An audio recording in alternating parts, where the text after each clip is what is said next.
Hello, everybody! Olá, alunos do 7º ano do Sistema Positivo de Ensino. Bem-vindos à nossa videoaula de língua inglesa.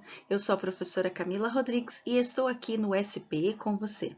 A divisão da nossa videoaula de hoje está da seguinte maneira. Iremos trabalhar com o Simple Past, com o passado simples, Negative, na negativa, and Prepositions of Time, e preposições de tempo. Vamos lá, pessoal! Simple Past, Negative and Interrogative. Então, o passado simples, negativa e interrogativa. Nós temos ali. Read the conversation and pay attention to the different forms of the simple past. Leia a conversa e preste atenção nas diferentes formas do passado simples. Então, nós temos agora alguns colegas numa escola e eles estão dialogando. Nós temos ali, primeiramente, What did you do last weekend, guys? O que vocês fizeram no final de semana passado, pessoal? Então, nós temos o auxiliar did para indicar que a frase está no passado. Daí, a colega responde. I went to the museum with my parents. Me too. Ela falou. Eu fui ao museu com os meus pais. E o amigo dela falou. Eu também. Então, a gente tem aqui o passado também do verbo go, que é I went, eu fui. Então, nós temos no próximo quadradinho ali da tirinha. Nós temos, Did you see the sculptures? Você viu as esculturas? Novamente, o auxiliar did está ali para nos indicar que esta frase está no passado. Você viu as esculturas? Yes, I did. They were amazing. Sim, eu vi. Elas eram incríveis. Então, eu tenho o I did, que indicando o passado eu vi, e they were, que é o passado do verbo to be. Nós temos a próxima pergunta. How about you, Hugo? I didn't leave the house. I had a lot of homework to do.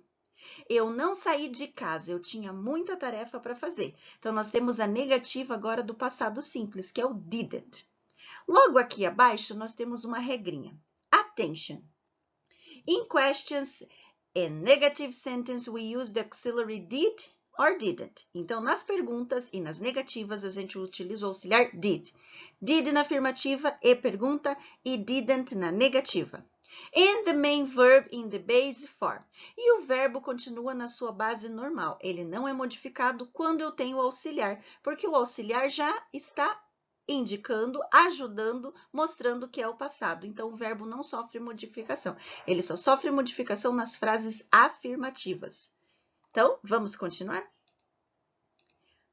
Nós temos aqui agora uma regrinha novamente, do affirmative form. Como que é a forma afirmativa no passado simples? Nós temos aqui os subjects, verb in the simple past e complement. Exatamente como é no português. Nós temos o sujeito, o verbo e um complemento. Então, nós temos aqui, Anna went to the museum. A Ana foi ao museu. Então, went é o passado do verbo go. A próxima é They saw the sculptures. Eles viram as esculturas. Então, o saw é o passado do verbo see. Vocês percebem que aqui esses verbos são irregulares. Quando eles são regulares, nós acrescentamos ed. Neste caso, pelo próprio nome irregular, ele é modificado. Então, nós temos aqui logo abaixo também uma regrinha. In the affirmative form, we add ed in regular verbs, como eu falei para vocês. Acrescentamos ed nos verbos regulares. Os irregular verbs don't follow the single rule. Os irregulares não seguem a mesma regra. Vamos continuar?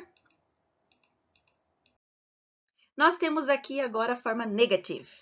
Subject, didn't, verb in the base form and complement. Então, é como se fosse uma formulazinha. Nós temos o sujeito, o didn't na negativa, o verbo na sua base normal e o complemento.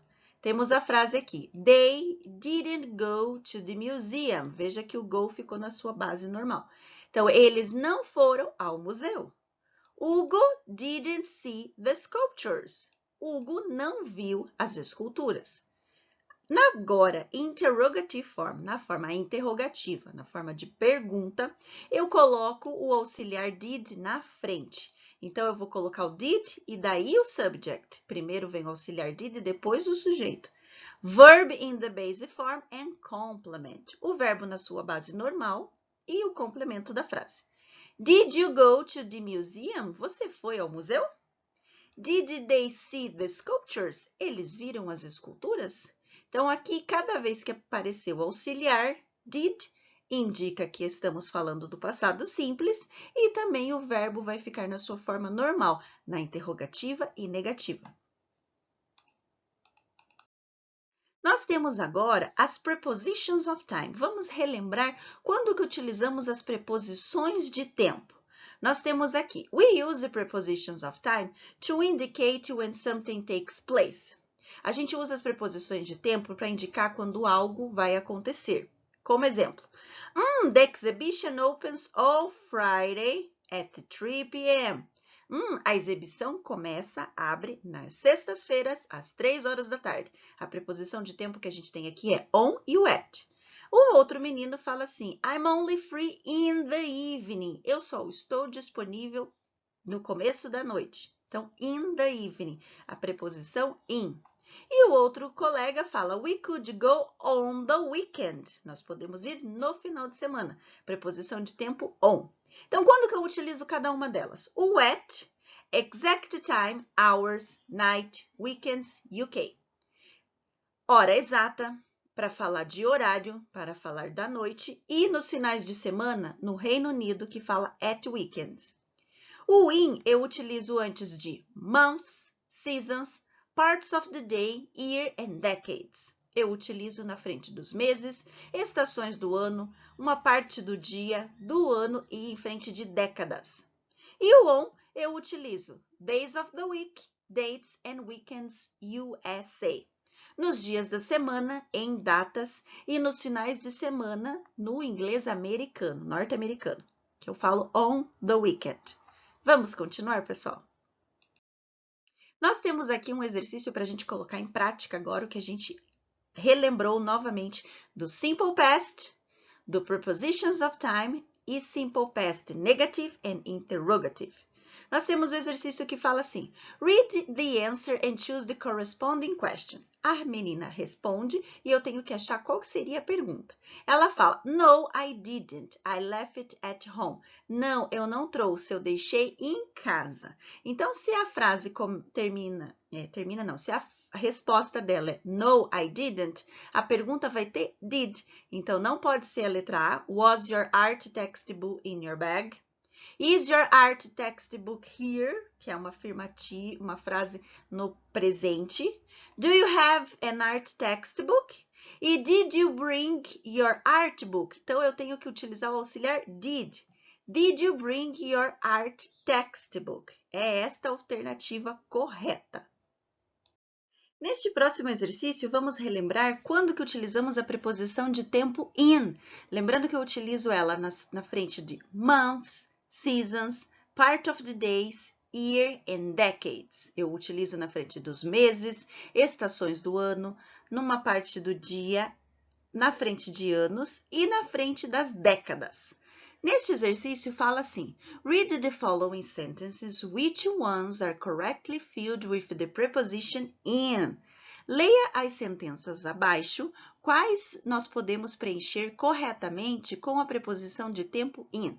Então, vamos ver a letra A. Picasso was born in 1881. Na frente de ano eu coloco in? Sim, está correta. Cubism started in the 20th century. O cubismo começou no século 20, então na frente de década. Yes, séculos também. Na próxima, the museum Picasso is closed Monday. Eu utilizo a preposição on Monday, na frente de dias da semana. Então, esta não é. Guided tours start 11 a.m. Na frente de horário, a hora exata, eu coloco at. Então, não é. Na próxima, there are no guided tours in the evening. Uma parte do dia. Então, eu utilizo a preposição in. Então, as únicas que eu posso preencher corretamente com o in é a letra A, B e a letra E. Vamos para o próximo? No nosso próximo exercício, nós temos um texto. Read the text and choose the best answer to the question that follows. Vamos ler o texto abaixo e escolher qual é a melhor pergunta, qual é a melhor questão. Nós temos ali Charlie Brown, first appearance October 2nd, 1950. Vamos falar do Charlie Brown. A primeira aparição foi dia 2 de outubro de 1950. Good old Charlie Brown is the lovable loser in the zigzag t-shirt, the kid who never gives up, even though he almost never wins. He manages the world's worst baseball team, yet shows up for every game. He can't muster the courage to talk to the little red-haired girl, yet keeps hoping. Even though he gets grief from his friend, his kite-eating tree, even his own dog, Charlie Brown, remains the starable hero. Então, ali está falando de como é esse personagem Charlie Brown, que é um personagem perdedor amável, com a sua camisa que tem um zigue-zague. Ele nunca desiste, apesar de que quase sempre ele nunca ganha. Ele é um dos principais do time dele de beisebol, que é um dos piores times, mas mesmo assim ele aparece em todos os jogos. Ele não consegue adquirir coragem para falar com a menina do cabelo vermelho, mas mesmo assim ele mantém a esperança. Os amigos tiram sarro dele, a pipa dele sempre fica presa na árvore, até o próprio cachorro dele, o Snoopy, faz piadas com eles, mas mesmo assim ele permanece esperançoso e é um dos heróis. Nós temos a pergunta agora que devemos responder. Read the text and choose the best answer to the following question that follows. A pergunta é: When did Charlie Brown first appear? Quando que o Charlie Brown apareceu pela primeira vez? De acordo com o texto, on 1915, na frente de ano eu coloco in, não está correta. In October 2nd, não, eu tenho que utilizar a preposição on. At October, não está correta a preposição. A única frase que está correta é on October 2nd, na frente de mês que eu tenho a data, eu utilizo on. Quando não tem a data, eu coloco in. Alunos do 7º ano, este foi o nosso momento de revisão do Simple Past, Interrogative e Negative.